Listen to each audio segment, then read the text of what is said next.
Good morning po. Uy, ito sumasalubong na. Good morning. Ayan, ito yung good morning dito sa Lote. Kakarating lang namin dito. Every morning, saka afternoon, pumupunta kami dito para magpakain ng mga alaga. So ngayong umaga, ito yung naabutan natin dito. Tapos yung mga alaga natin doon sa kabila, pupuntahan natin yun mamaya. Yung mga taga-bantay namin, naihi. Ito yung pupuntahan natin maya-maya. Pagkatapos kung magpakain dyan sa ibabaw, bababa naman ako dun. At yung mga itik naman natin nandyan. Yun ang mga itik. Magala pa sila ngayong umaga.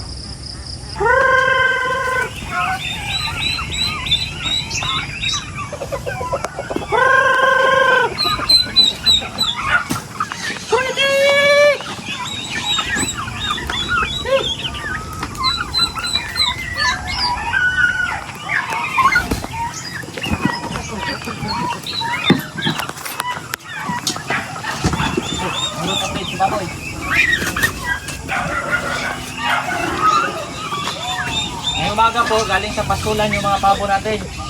Para rin silang kambing, pinapastol, lumalabas sila doon. Pangain ng mga damo. Papakain muna tayo. Tapos maya maya po, bababa tayo doon sa itikan. Namakain si itik. Kukumustahin natin yung mga itik. Ayun lang natin sila. So as usual, mais at darak yung pakain natin dito.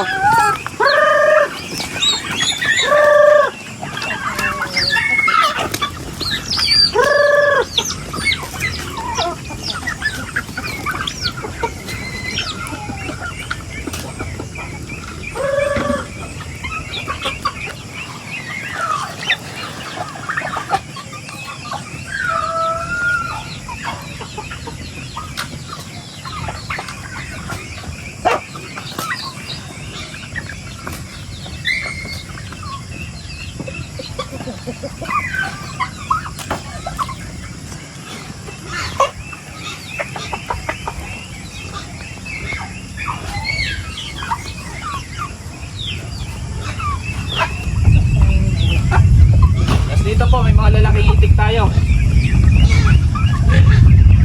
Mabagal lang po lumaki nung nandito yung mga itik. Dito lang nung nasa baba. Dito po medyo mabagal.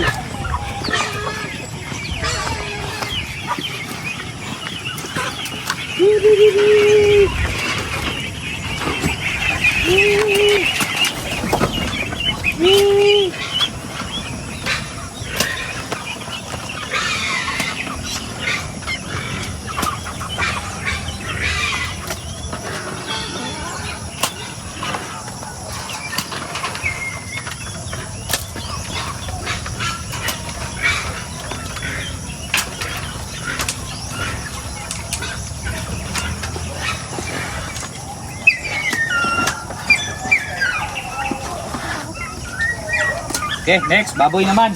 Tubig. Ay, tubig pala, bigyan mo na ng tubig yan.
Malakas ang uminom.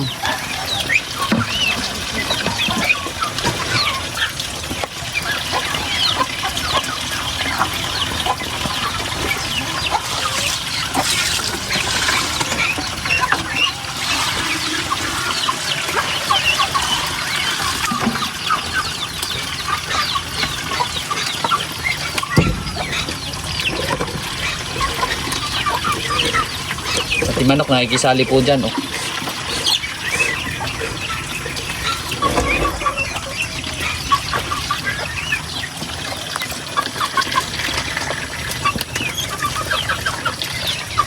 Baboy naman po. Ito naman yung pakainin natin. Dilek.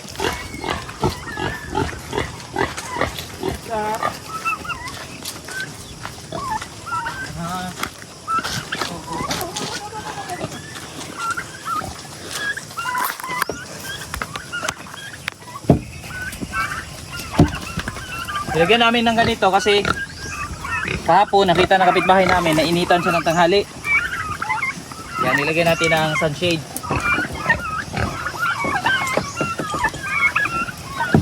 Ilan doon?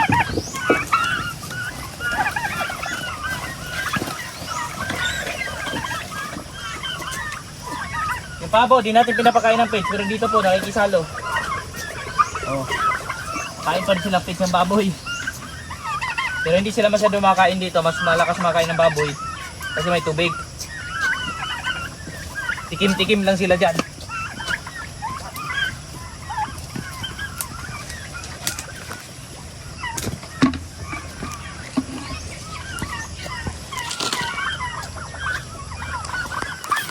Ayan. Pag hindi natin pinapakawalan tong mga pabo, pag nandito lang sila sa loob, doon lang yan sila pababa. Kasi po nilambat din po natin yan pababa. Pag binuksan naman yung gate, lalabas yan sila dun sa may kalsada. Dun. Yung road right dyan.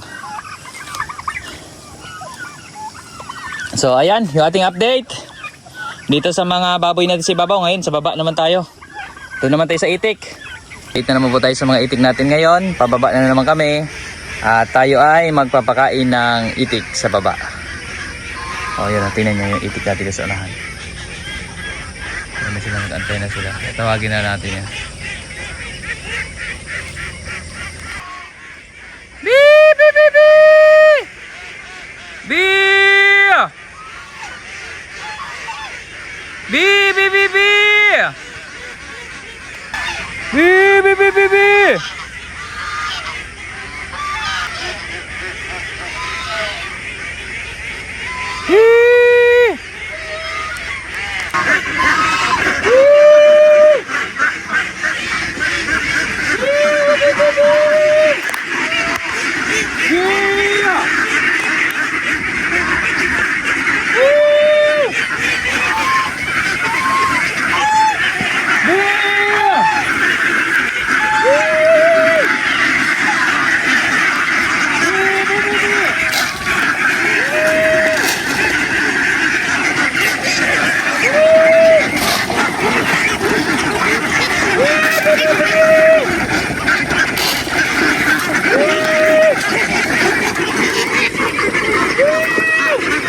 Porong yellow corn po pakain natin ngayon kasi naubos yung darak. So, porong yellow corn to. Ayan po, malakas pa rin po sila kumain kasi porong yellow corn. At ito, solid na solid nila pagkain to.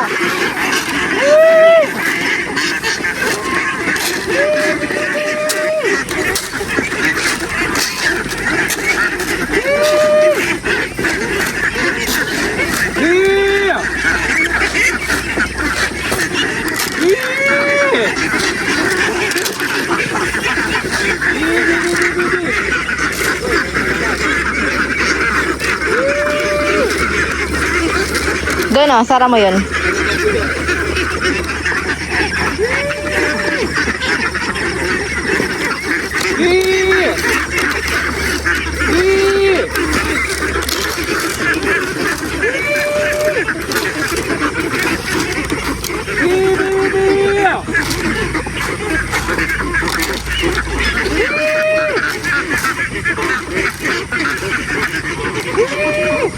Ayun, meron pa doon.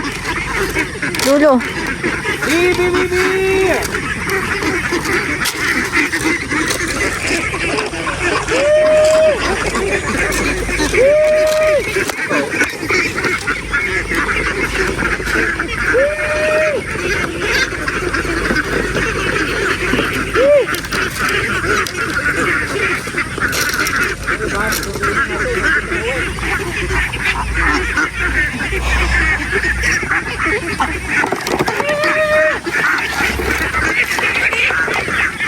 Ay, di ako nakaboots. Di ko na kaya dyan.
Buhay nila, may pagkain pa rin sila.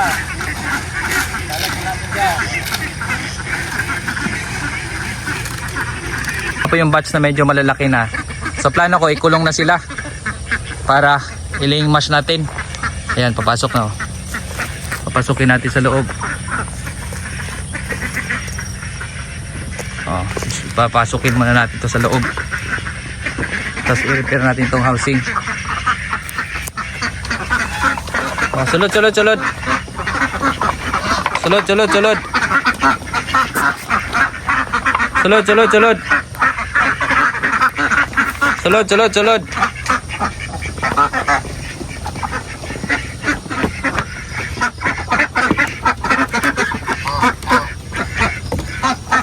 Ayan na sila, oh. Ilaying mask ko na ito.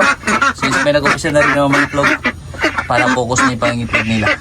Guys, sasarado na natin yung mga butas dito para yung mga itik natin na pampaitlogin natin. Nakapokus na sila. Pwede na natin sila ikuan. Laying mask, nag-upisa na rin naman sila mga itlog. Nasa 1 linggo na.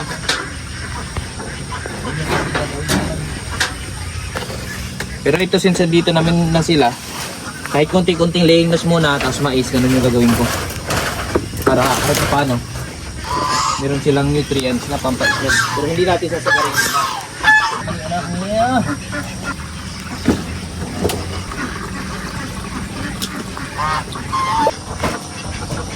Balik na naman dito sa dati ang ating mga itik.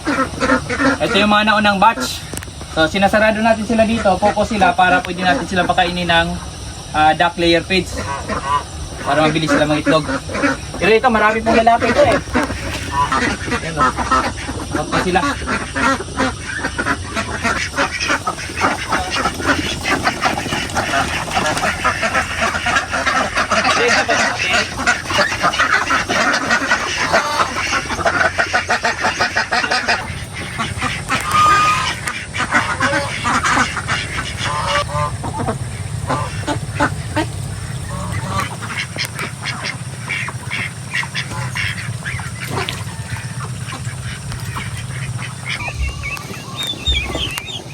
Yan po, kinuha ko na ibang mga babaeng lalaking itik sa baba. Kasi sobrang daming lalaki. Ang dami ng lalaki, mas marami doon sa mga babae. So, binawasan na natin. Dito natin pasamahin yung mga lalaki nating maliit na itik. Nandito rin. Kasama lang yan sila dito. 4, 6. Marami oh. Oh, ito 8, 9. 11 yung nadala natin. May natira pa sa babang 4 na lalaki, yun na yung papalahi natin doon. Ito sila, buwan lang to sila dito. Ito yung mga natin, naka ready in case na ano, mga itlog na rin yung ibang mga lalaki, babae natin itik doon. Ito sila, ibaba na naman natin. Eh, sa akin kasi hindi po pwede sobra ang lalaki doon sa babae. So, 4, ito 11, 2, 4, 6, 8, 10, 11. Dati 34, natirahan na lang yun ng 23. 4 doon lalaki, so 19 ang babae. 19 babae, 4 na lalaki, pwede na yun. Pero pwede pa rin pag ano, mga sa 19 na babae, pwede pa rin doon kahit 2 o 3 lalaki. Kasi nga nagkirating 4, okay naman na yun sila. So, ayan po yung ating update. Ito yung mga lalaking itik nandito.